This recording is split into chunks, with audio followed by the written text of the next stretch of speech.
Lower income group की बात को लेकर खासतौर पर विजय जी आपके पास इसलिए आ रही हूँ क्योंकि मुझे ध्यान है कि बजट जब आया था देश का, उस वक्त भी निर्मला सीतारमण जी ने क्या किया था कि जो लोअर इनकम ग्रुप है उनको सबसे बड़ा फायदा दिया था इनकम टैक्स स्लैब में, उन्हें सबसे बड़ी राहत मिली थी। ऐसे में अब जो उन्हें वहां पर तो एक राहत मिल गई, अब उनके किचन का सामान अगर सस्ता हो जाता है, अगर रोजमर्रा का टूथपेस्ट, क्रीम, पाउडर अगर ये सस्ता हो जाता है, शैम्पू, बिल्कुल, तो रोजमर्रा के तो सीधा सीधा फायदा है उनका। जितना अर्न कर रहे हैं उतना वो लगा सकते हैं, खपत कर सकते हैं, बचा सकते हैं। बिल्कुल ठीक बात है। हालांकि मैं इसको लोअर इनकम ग्रुप से ज़्यादा ये मिडिल इनकम ग्रुप पर फोकस किया गया है। सारा का सारा ये जो जीएसटी है उसका ज़्यादा बड़ा फोकस मिडिल इनकम ग्रुप पर है, क्योंकि लोअर इनकम ग्रुप पर सरकार की बहुत सारी योजनाएं चलती रहती है, तो वो उनके अंडर कंट्रोल कह लीजिए। ठीक, उसके लिए तो आप वैसे ही मुफ्त बहुत सारी चीज़ें दे रहे हैं और लोअर इनकम ग्रुप को भी फायदा होगा, मतलब ऐसा नहीं कि उनको फायदा नहीं होगा, लेकिन फोकस जो है वो सरकार का वो मिडिल इनकम ग्रुप पर है। और इसलिए आप देखिए जितनी चीज़ें हैं वो मोटे तौर पर मिडिल इनकम ग्रुप के लिए यूज़ करने वाली है। वो टीवी हो, वो कार हो, वो बाइक्स हो, वो एयर कंडीशनर्स हो, खाने पीने की चीज़ों को आप सबके लिए मान लीजिए, वो तो सभी लोग उसको यूज़ कर रहे हैं, उसमें कोई ऐसा नहीं है। तो मोटे तौर पर हेल्थ को भी ले लीजिए, हेल्थ इंश्योरेंस का भी जिस तरह से किया गया, हालांकि हम लोग पहले भी हेल्थ इंश्योरेंस पे चर्चा की है कि हेल्थ इंश्योरेंस पे जीएसटी लगाने का कोई मतलब ही नहीं है। मैं फिर मेडिकल सेक्टर पे आऊंगी तो तसल्ली से उस पर भी बात करेंगे। मैं दो तीन चीजें अगर आप इजाजत दें तो मैं एक बार दर्शकों को बता देती हूँ। हाउस होल्ड आइटम में भी जो फीडिंग बॉटल्स हैं, बेबी नैपकिन्स हैं, डायपर्स हैं, वो पहले 12% टैक्स स्लैब में आया करते थे, अब वो 5% टैक्स स्लैब में आ गए हैं। किचन की यूटेंसिल्स हो गए, यानी कि स्टील, एल्यूमिनियम, कॉपर, ब्रास और वुड से बनी हुई जो सामान हुआ करते थे वो 12% के जीएसटी टैक्स स्लैब में थे, अब वो 5% जीएसटी टैक्स स्लैब में हो गए, यानी कि ये भी सस्ता हो गया। आपको हेयर ऑयल का हम लगातार ग्राफिक दिखा ही रहे हैं। सुइंग मशीन की अगर बात कर ले, रबर बैंड्स की बात कर ले, अब कहने को आप बोलेंगे कि रबर बैंड तक की मैं बात कह रही हूँ, लेकिन ये छोटी छोटी छोटी चीजें होती हैं जिस पर आप सोचिए आप 12% टैक्स दे रहे थे, अब उस पर आपको 5% टैक्स देना होगा। विजय जी अपनी बात पूरी करें। हाँ, बिल्कुल ठीक बात है। दो बातें मैं कहना चाहता हूँ। एक जो हर्ष जी ने कही वो बहुत महत्वपूर्ण बात थी कि क्या जो इंडस्ट्री है वो इसको डायरेक्ट वहाँ तक पहुँचा रही है जहाँ के लिए सरकार ने मंशा की है। तो रात को मैं देख रहा था जब finance minister Nirmala ji press conference कर रही थी, उसके बाद रेवेन्यू सेक्रेटरी साहब ने इसको बहुत डिटेल में बोला कि जो जीएसटी के रूल्स हैं उसमें भी, मैं रूल का नंबर भूल गया, 112 या कुछ बोल रहे थे वो, उसमें इस बात का जिक्र है कि ये ना हो कि इंडस्ट्री जो जीएसटी की छूट दी गई है उसको अपने मुनाफे में बदल ले। इस पर वो नज़र रखेंगे, मतलब कोई कानून के तौर पर नहीं है लेकिन नज़र रखेंगे। और मैं समझता हूँ इंडस्ट्री इसलिए नहीं करेगी क्योंकि इंडस्ट्री के लिए ये मोटे तौर पर इंडस्ट्री के लिए फ़ायदेमंद है, क्योंकि इंडस्ट्री का जो खपत थी, कंजप्शन था, जो मार्केट में डिमांड थी वो कम हो रही थी। तो ये जब जीएसटी कम हुआ तो उनकी डिमांड बढ़ जाएगी, उनके लिए मार्केट बड़ा हो जाएगा। उस वजह से वो क्यों चाहेंगे कि उसमें से थोड़ा सा करके अपने मुनाफे को बढ़ाने के लिए पूरे मार्केट को नुकसान पहुंचाए, तो वो एक बड़ा काम है। लेकिन एक सवाल बार बार मन में उठता है कि भाई 8 साल से ये सब चल रहा है जीएसटी को लेकर, इतने कॉम्प्लिकेशंस पर, इतने स्लैब्स को लेकर, अब क्यों किया गया? तो उसका एक लाइन मुझे किसी फाइनेंस के जानकार मित्र ने रात को फोन करके कहा कि डर सबको लगता है।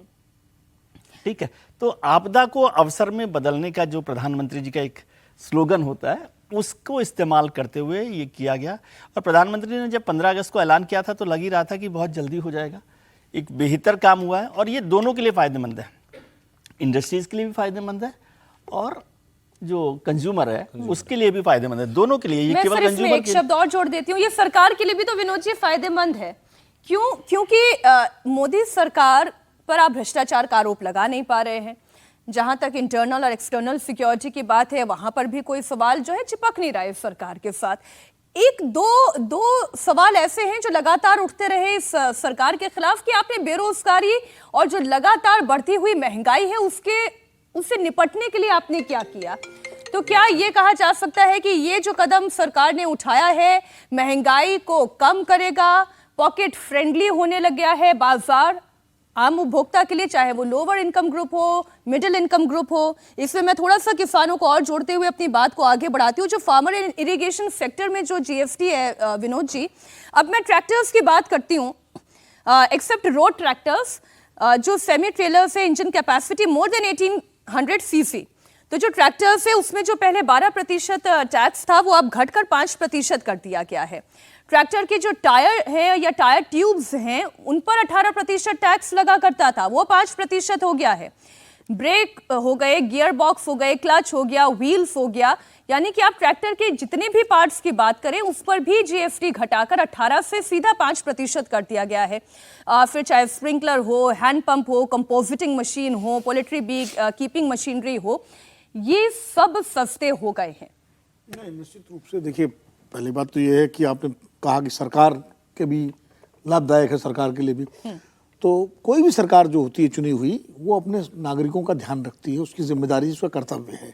ठीक है, कुछ मजबूरियां होती हैं जिसके तहत कई बार राहत देना भी चाहती, नहीं दे पाती है, आर्थिक चुनौतियां होती हैं, लेकिन हर सरकार की एक नीयत होती है कि भाई जितना ज़्यादा राहत दे सके। तो प्रधानमंत्री नरेंद्र मोदी ने 15 अगस्त को घोषणा की थी, तो सबको ये विश्वास था कि जल्द ही इसको लागू किया जाएगा, क्योंकि 15 अगस्त से लाल किले से प्रधानमंत्री की घोषणा का एक मतलब होता है, एक महत्व होता है। और सोने में सुहागा हो गया ट्रंप साहब का टैरिफ, जिसने जो है हमारे जो निर्यातक हैं, जो यहाँ से माल भेजते हैं, उसको लेकर के जिस तरह की जॉब्स को लेके हर तरह का एक आर्थिक चुनौती सामने आ गई। तो ऐसे में घरेलू बाजार को भी मजबूत करना है, और घरेलू बाजार जो है मजबूत होगा तब जब उपभोक्ता ज़्यादा से ज़्यादा खरीदारी करें, तो कम से कम राहत मिले निर्माताओं को भी, व्यापारियों को भी, और उस दिशा में एक बहुत बड़ा महत्वपूर्ण कदम है। अपेक्षा और इसकी उम्मीद बहुत पहले से थी, मांग भी बहुत पहले से हो रही थी, काफी समय से विपक्ष भी मांग कर रहा था लगातार कि स्लैब कम किया जाए। फिर मैंने तो ये भी देखना शुरू कर दिया कि इसका क्रेडिट भी राहुल गांधी को दिया जा रहा है। बहुत सारे ऐसे लोग हैं जो सोशल मीडिया पर ये कह रहे हैं, देखा कि राहुल गांधी ने ये काम भी करवा लिया सरकार से। क्रेडिट वॉर तो चलेगा, राजनीति में, डेमोक्रेसी में क्रेडिट वॉर तो चलता है, लेकिन सवाल ये है कि सरकार ने कदम उठाया है तो स्वागत योग्य है और जनता के हित में भी है। और सबसे बड़ी बात जो किसानों वाला आपने जो कहा ना, बाकी जो पे हमारे मित्र लोग चर्चा कर चुके हैं, हर्ष जी और विजय जी, किसानों पर फोकस सरकार का इसलिए भी है कि किसान सबसे ज्यादा अमेरिका के निशाने पर तो किसान है। बिल्कुल। और अपने कृषि क्षेत्र को मजबूत करना बहुत लंबे समय से मांग चल रही थी, किसान आंदोलन के जमाने से भी, कि भाई किसानों की आमदनी दुगनी की जाएगी। सरकार का वादा था कि 2022 तक दुगनी कर देंगे। ठीक है, कई कारणों से अभी तक नहीं हो पाई, लेकिन कम से कम राहत तो दी जाए। तो जो इक्विपमेंट्स हैं, फार्म इक्विपमेंट, ट्रैक्टर हो गया, पंप सेट हो गए, उनके पार्ट्स हो गए, टायर ट्यूब, ये सब आजकल, अब बैलों से खेती का जमाना तो गया, अब तो छोटे किसान भी क्या करते हैं, वो ट्रैक्टर किराए पर मंगवा लेते हैं, उससे जुताई करवाते हैं, खेती करवाते हैं। किसान खुश हो रहे होंगे ये होने के बाद। निश्चित रूप से किसानों को खुश होना भी चाहिए और होंगे भी।